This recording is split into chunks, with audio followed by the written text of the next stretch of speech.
کیونکہ ہمارے معاشرے میں یہ بات بھی عام ہے کہ کچھ لوگ پروفیشنل ہوتے ہیں استخارہ کرنے والے، کہ لوگ ان کے پاس جاتے ہیں اور کہتے ہیں کہ اچھا یہ لڑکے کا نام ہے، یہ لڑکی کا نام ہے، آپ اس کے بارے میں بتائیے کہ یہ رشتہ کامیاب رہے گا یا نہیں رہے گا.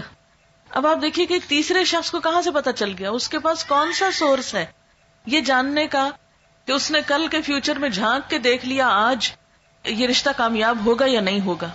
ایسی چیزیں بھی انسان کے لیے توہمات کے دروازے کھولتی ہیں اور اس کے لیے پریشانیوں کا سبب بنتی ہیں، اور ایسی چیزوں پر بھی یقین نہیں کرنا چاہیے کیونکہ اللہ کے سوا غیب کا علم کسی کو نہیں.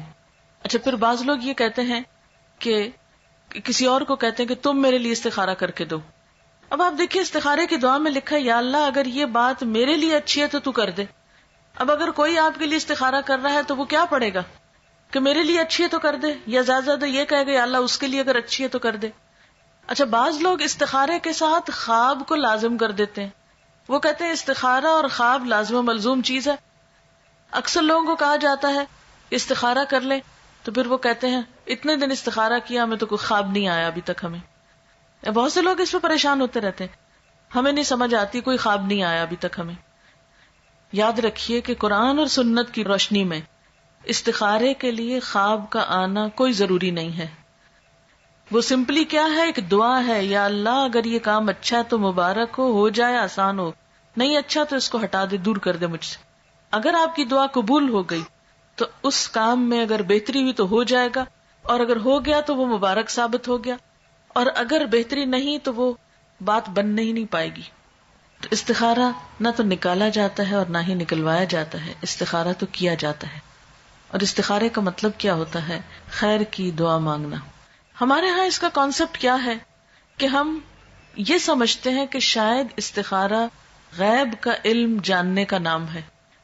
اس کو ہم نے ایک طرح کی فال بنا لیا ہے، جبکہ فال لینا بھی اسلام میں پسندیدہ نہیں ہے، کیونکہ غیب کا علم تو اللہ کے سوا کسی اور کو ہے ہی نہیں.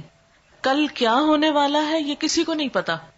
کوئی شخص بھی جو یہ غیب دانی کا دعویٰ کرے یا اس قسم کی کوئی بھی باتیں کرے وہ ہمارے دین میں پسندیدہ نہیں.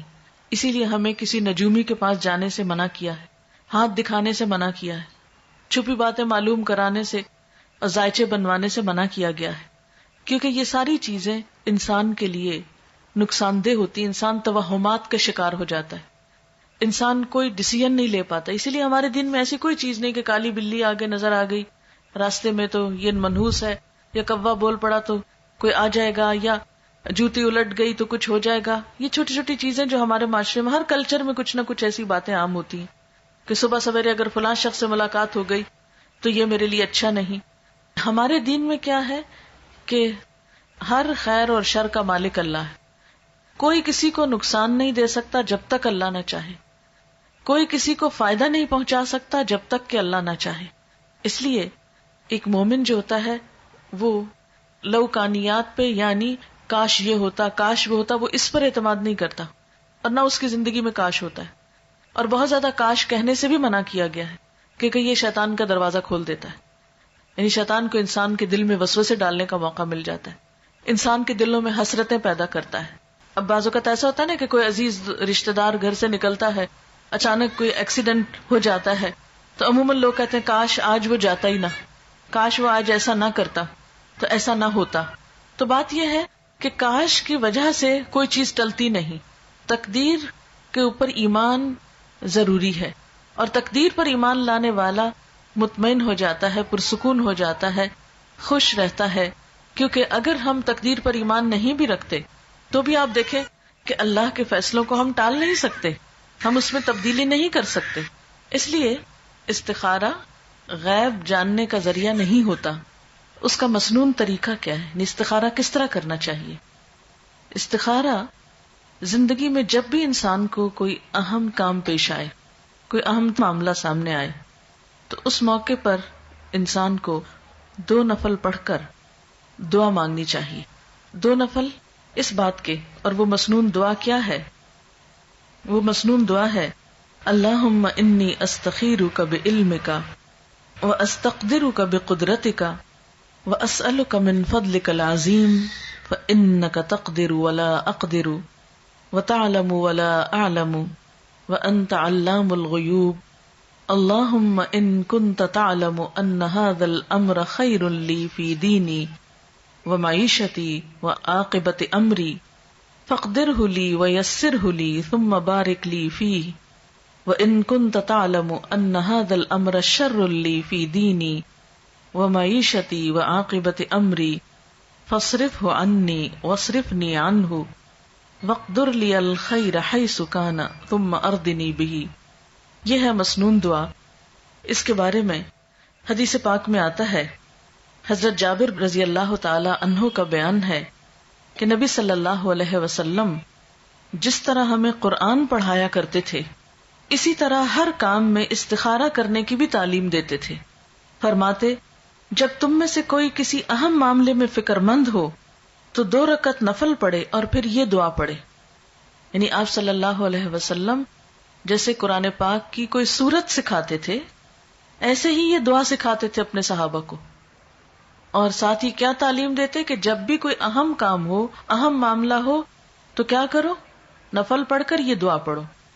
اہم کاموں میں خود مثلا جس کی شادی ہے، شادی ایک اہم فیصلہ نا زندگی کا، جس کی شادی ہے وہ خود بھی پڑھے یہ نفل اور ماں باپ بھی پڑھے، ماں یا باپ دونوں میں سے کوئی ایک پڑھ لے. اس کا ترجمہ کیا ہے اور یہ کیوں پڑھا جائے؟ نبی صلی اللہ علیہ وسلم نے فرمایا استخارہ کرنے والا کبھی نامراد نہیں ہوتا، استخارہ کرنے والا کبھی نامراد نہیں ہوتا، مشورہ کرنے والا کبھی نادم نہیں ہوتا، اور کفایت شعاری سے کام لینے والا کبھی کسی کا محتاج نہیں ہوتا. یعنی جو شخص مشورہ کرتا ہے اس کو پھر شرمندگی نہیں ہوتی، اور جو شخص بچت سے کام لیتا ہے پھر وہ کسی کا محتاج نہیں ہوتا، کیونکہ وہ اپنی ضرورت کے وقت کے لیے پہلے سے ہی تیاری کر کے رکھتا ہے. اور اللہ تعالیٰ سے استخارہ کرنا یعنی ایک طرح سے مشورہ کرنا بھی ہے اور خیر کی دعا مانگنا بھی ہے. یہ انسان کے لیے ایک سعادت کی بات ہے کہ وہ کسی اہم معاملے میں اپنے رب سے مشورہ کر رہا ہے اور پھر اس کے فیصلے پر راضی ہے. اور آپ جانتے ہیں کہ تقدیر پر راضی ہونا جو ہے، تقدیر پر راضی ہونا یہ ایمان کا حصہ ہے. جب ہم استخارہ کرتے ہیں اور اس کی دعا پڑھتے ہیں تو اس کا مطلب کیا ہے؟ دعا کا ترجمے سے ہی آپ کو پتہ چل جائے گا. ترجمہ ہے خدایا میں تجھ سے تیرے علم کے واسطے سے خیر کا طلبگار ہوں، تیری قدرت کے ذریعے تجھ سے تیرے عظیم فضل کا سوال کرتا ہوں، اس لیے کہ تو قدرت والا ہے اور مجھے ذرا قدرت نہیں، تو علم والا ہے مجھے علم نہیں، تو غیب کی ساری باتوں کو خوب جانتا ہے. خدایا اگر تیرے علم میں یہ کام میرے لیے بہتر ہے میری دین اور دنیا کے لحاظ سے اور انجام کے لحاظ سے تو میرے لیے اسے مقدر کر دے. یعنی جب کسی بھی کام کے لیے ہم استخارہ کریں تو اس کو ذہن میں رکھنا چاہیے کہ اگر یہ چیز میرے دنیا اور آخرت کے لحاظ سے اچھا ہے تو اس کو میرے لیے مقدر کر دے، یعنی میری قسمت میں کر دے، میرے لیے اس کو آسان کر دے، میرے لیے اس کو مبارک بنا دے.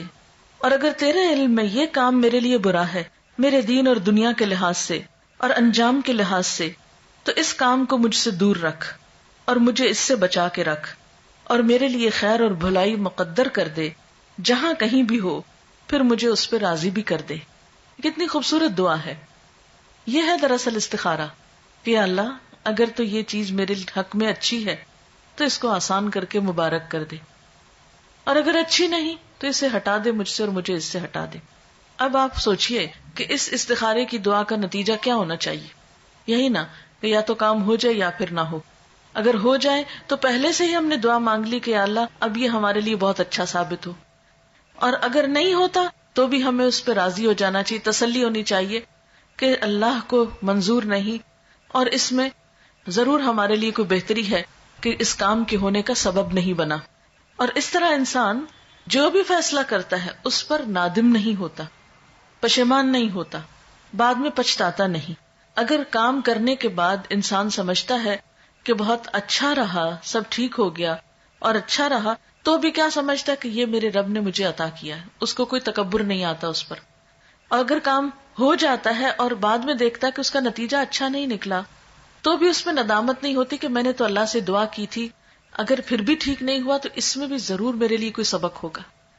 کیونکہ قرآن پاک میں یہ بھی آتا ہے نا، عسیٰ ان تحبوا شیئا وَهُوَ شَرٌّ لَكُمْ وَعَسَىٰ أَن تَكْرَهُوا شَيْئًا وَهُوَ خَيْرٌ لَكُمْ. ہو سکتا ہے کہ ایک چیز تمہیں بہت پسند ہو اور وہی تمہارے لیے اچھی نہ ہو، اور یہ بھی ہو سکتا ہے کہ ایک چیز تمہیں بالکل اچھی نہ لگتی ہو، تمہارے دل کو نہ بھاتی ہو، اور اس میں تمہارے لیے بہت بڑی بھلائی ہو. اس لیے آپ صلی اللہ علیہ وسلم نے کیا فرمایا کہ استخارہ کرنے والا کبھی نامراد نہیں ہوتا. اچھا، اب آپ دیکھیے کہ جیسا کہ آپ صلی اللہ علیہ وسلم نے فرمایا ہے کہ خدا سے استخارہ کرنا اولاد آدم کے لیے سعادت کا باعث ہے. تقدیر پہ راضی ہو جانا بھی اولاد آدم کے لیے سعادت یعنی خوش قسمتی کی بات ہے، اور انسان کی بدبختی یہ ہے کہ وہ اللہ سے استخارہ نہ کرے اور خدا کی قضا پر یعنی تقدیر پر ناخوش ہو. یہ بدبختی کی بات ہے. اچھا، یہ ہے استخارے کی روح اور یہ ہے اس کی جسٹ.